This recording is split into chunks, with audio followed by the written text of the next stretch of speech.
Okay, so I was playing Destiny the other day and came across a weapon that dropped and saw it was a pulse rifle. I thought, sweet, let's try it out. So I went to Crucible, hammered a load of enemies, went into a Master Empire hunt, unloaded clips into ads whilst being underpowered, and then decided, I like this. So before we get into the video, comment right now what rules you got to drop on your first legal action pulse rifle. I'd be interested to know. Now I'm a pulse rifle main in PvP, but I'm not that good of a player. But out of all the pulse rifles I've used, this one truly felt like my new main, and it's probably gonna be. So guys, my name is Divide, and in this video we're gonna be breaking down the returning legal action year 1 pulse rifle. At least I believe this one was a year 1 one. Damn, so many ones. So we'll look at the base stats, all the potential rules and Godrolls for both PvE and PvP, and give you my final thoughts of this weapon. So without delay, rate, comment, sub, share, and let's play.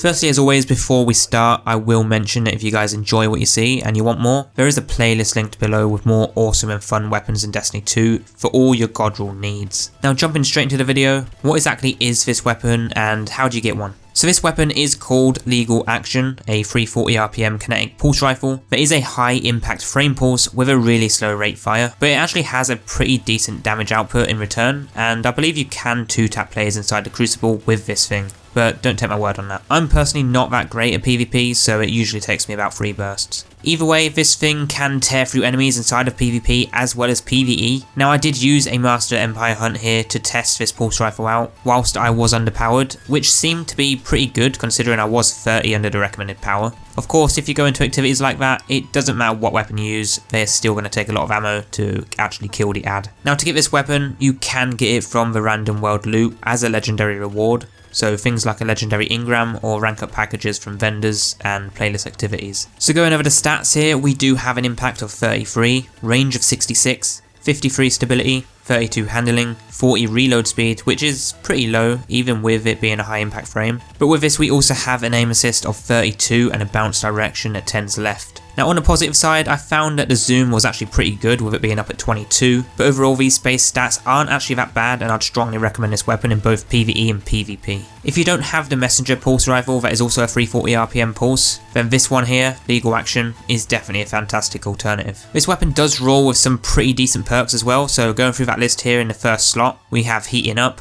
perfect for PvP to increase that accuracy. Surplus, also another good option for PvP. Feeding Frenzy, your PvE roll right there. Underdog, Moving Target, and Killing Wind. Some great PvP perks right there, but for the last trait we have Adrenaline Junkie, Wellspring, one of my favourite perks actually for pairing with some good grenade builds. Osmosis, Frenzy, Rampage, and Fresh. So those are your rules right there that can rule. It doesn't have any of the new Season 15 rules unfortunately, but going with what we have available, we will get a fairly good God rule combination. So starting with PvP, you really want to boost up that handling as well as your stability, because with pulse rifles, you want to be able to quickly aim down your sight and get the kill, and with this being a slow rate pulse, having that bad handling stat will make this feel really painful to use inside of PvP. So your best rule for PvP here would be, for the barrel, Arrowhead Break or Fluted Barrel. For the mag, Steady Rounds or Flared Magwell. Then for your first trait, you want to have Heating Up, Surplus, Moving Target or Killing Wind. Now yes, that is quite a few, but my choice here would be Heating Up